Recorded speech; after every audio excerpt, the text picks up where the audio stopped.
Praise lord. ప్రభునందు ప్రియమైనటువంటి దేవుని పిల్లలకు ప్రభు అయిన యేసుక్రీస్తు వారి నామములో వందనాలు శుభాలు మీకు తెలియపరుస్తూ ఉన్నాం పిల్లరా. మరి గడిచిన దినమంతా కూడా ప్రభు తన కృపా వాత్సల్యంలో భద్రపరుచుకుని క్షేమమును ఆరోగ్యమును ఆశను అనుగ్రహించి మరి ఈ నూతన దినాన్ని ప్రభు మనకు అనుగ్రహించారండి. 2026 సంవత్సరము మరి 8వ నెల 4వ దినాన్ని ప్రభు మనకు అనుగ్రహించి మరి ఈరోజు దేవుని వాక్యం, నా జనులు నా ఉపకారములను తెలుసుకొని తృప్తి నొందెదరు.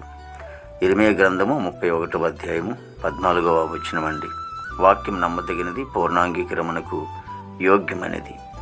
మరి దేవుని వాక్యం సెలవిస్తుంది. భక్తులైనటువంటి ఇర్మీయా ద్వారా దేవుడు మరి బయలుపరిచినటువంటి విధానం ఏంటంటే, నా జనులు నా ఉపకారములను తెలుసుకొని, ఆయన చేసినటువంటి ఉపకారములు.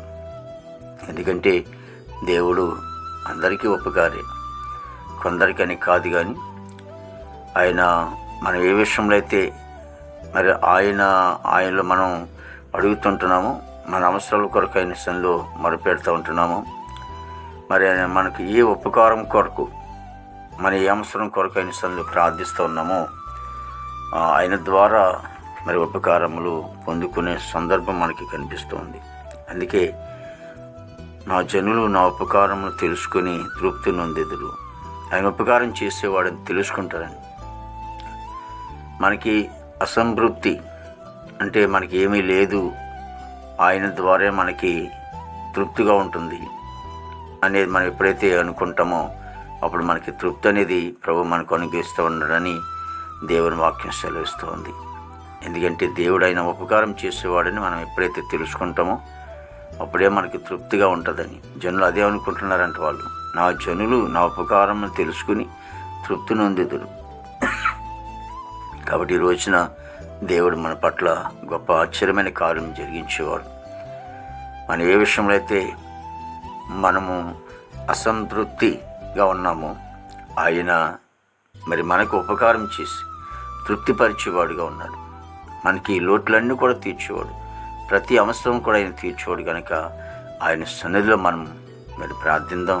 ఆయన సన్నిధిలో మరి ఆసక్తి కలిగి ఆయనతో మనం ముందుకు సాగుదామండి. మహాపరిశుద్ధుడు, ప్రేమగల తండ్రి, కృపలేసునికి వందనాలు, స్తోత్రాలు, స్తుతులు చెల్లిస్తున్నాం ప్రభు. ప్రతి కుటుంబాన్ని కూడా మీరు ఆశించి దీవించండి తండ్రి.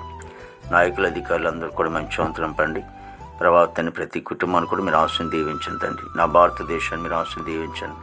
సరిహద్దులో సైనికులు మంచి వంతులం పండి, ఆర్మీ బృందానికి అంతటి కూడా మంచి వంతులం పండి. యవన బిడ్డలందరూ కూడా ప్రభా రక్షించుకోండి. చెడు వ్యసనాల నుంచి దూరపరచండి తండ్రి.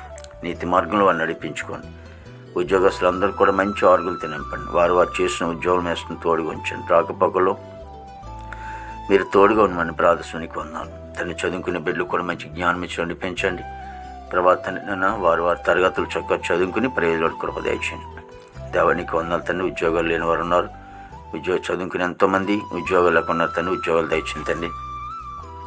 విదేశం బిడ్డలందరూ కూడా మంచి వంతరం పండి ప్రభా తండ్రి. మా దేశ పాడి పడినంత మీరు ఆశను దీవించండి తండ్రి. దేవాతని ప్రభా సంఘాల్లో ఉపవాస ప్రార్థన జరుగుతుండగా ఆశీర్వాదకరంగా జరిగించుకుని తండ్రి. ప్రభావానికి స్తోత్రాలు చెల్లిస్తున్నాం ప్రభు. రక్షణ లేని వారికి రక్షణ, మారు మనసు లేని వారు మారు మంది దయచింది తండ్రి.